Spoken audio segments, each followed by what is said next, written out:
shout out my homie JR. Dopest natives alive, baby. Let's go. Dopest natives alive. Dopest natives alive. Give me chills. The dopest natives alive, Northside Bay. Boom.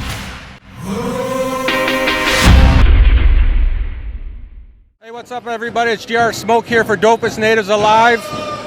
I'm here at the Stolux Powwow, and I'm sitting here with one of the best drum groups out of the BC province.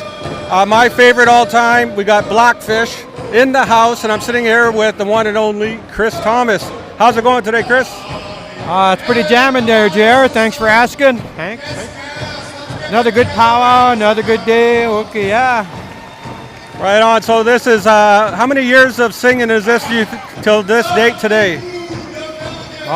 22 years. 22 years, probably about 22 and a half years for this group, yeah. 22 and a half years for Blackfish, and once upon a time you had a different name that you guys went by. What was that? Raven Spirit. And then the creator and the spirit had different plans for that one. So in a good way, we made a little transition. So yeah, we still acknowledge the Raven Spirit though, big time, yeah. And how's the vibes been here today at the powwow? Well, we weren't too sure at first because it's competition and yeah, but other than that, it's pretty good.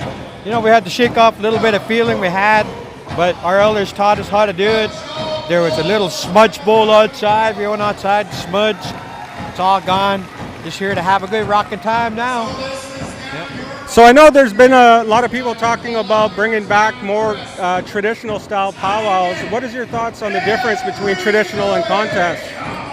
Traditional and contest. Well, traditional, it's kind of more relaxing. Everybody's more happy, saying hello, as opposed to a competition powwow. There's a little bit of this.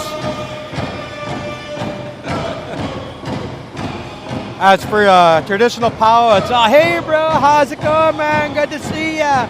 Just a little difference. Other than that, everybody still has fun though. Everybody still has fun. And so, like, you know, when you shared that little bit of imagery of what it's like when the contest powwow's on, my question to you is, like, now we got all these new up-and-coming singers, ones we used to see running around when they're little kids. Now they're the big names, the big drummers. What is your thoughts on how they're carrying the tradition forward, and are they doing it justice? Are they doing it the right way? Have they been showed the right way? What's your feelings on that? Oh, very good question. I like that one. Okay, I've been watching and observing the younger and up-and-coming groups that are up and behind us. They're pretty jamming, and they approached the drum group about how when they were growing up, how much they looked forward to the Blackfish. And a lot of them sang with us, and then they branched off.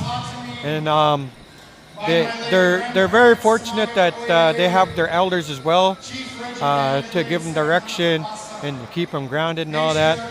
And as far as I can see, you know, in a good way, the younger generations doing pretty good. When I know, yeah. That's awesome. You know, I had a thought, you know, a couple of weeks ago. I was thinking about when I first sat around the drum, I was shared some pretty, I don't know if they're strict teachings, but good teachings. You know, we didn't wear hats. We didn't leave our drum behind. We didn't use substances, drugs or alcohol. Those are kind of things we didn't bring to the circle. Is that still being followed these days, you feel like, or is it kind of getting loose, or? Well, there's a balance of a little bit of both that I see.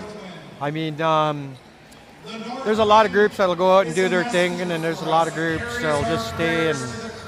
But in a good way, the powwow and the committees, they always promote a drug and alcohol-free event.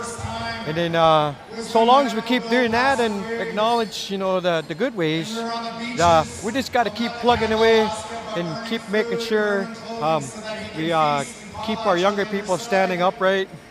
Don't let them, you know, slouch down and look down. We got to keep them looking proud. So the more they promote drug and alcohol-free events, the more they're going to hear it, and the more, you know, they're going to follow it. So yeah.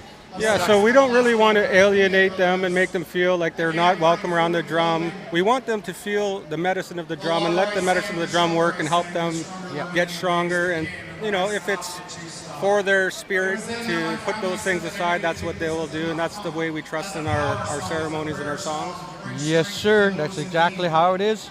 And that's been passed down for the generations and it's going to be passed down for many more to come. And as for myself, I'm just really proud and glad that I paid attention as much as I did up to today.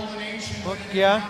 Right on. And so you got 9 singers. Who do you got that they're not here right now because it's dinner break? But who do you got sitting and singing with you today? Okay, we got Bigfoot, Raymond Thunderchild, Charlie Michelle, and we got a gentleman. I don't know who he is. We just met him. We just heard that he could sing, that he leads. I said, well, go ask him. I said, let's take a healthy risk and let's try something new. And usually we just go with family, but we strongly believe that the drum brought whoever is at the drum here today and this weekend.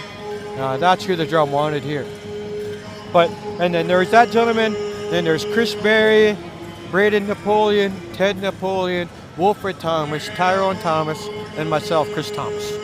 Right on. Sounds like you got a bunch of OGs in the house as well. Yeah, we got some pretty good veterans singing here, and I'm really grateful for that because they help with setting the tone, and they also bring forward a wealth of knowledge, and as well as knowledge of a bunch of different songs to sing, which is really cool.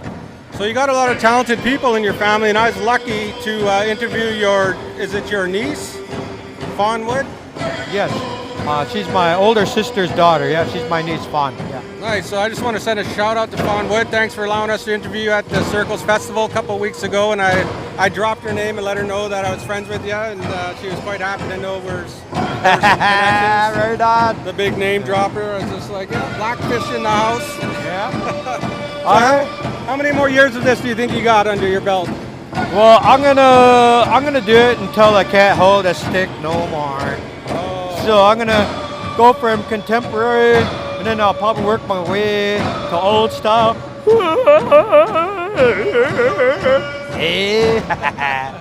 Right on. So we got some of the boys coming back to the drum here. We're getting ready for the 7 o'clock grand entry. That's Saturday night live at the Duluth Powwow, so make sure you stay tuned. Thanks to Chris Thomas and Blackfish, all-time dopest group here in British Columbia. Dopest Natives Alive, right here. Thank you very much, bro. Thank you very much. Have a good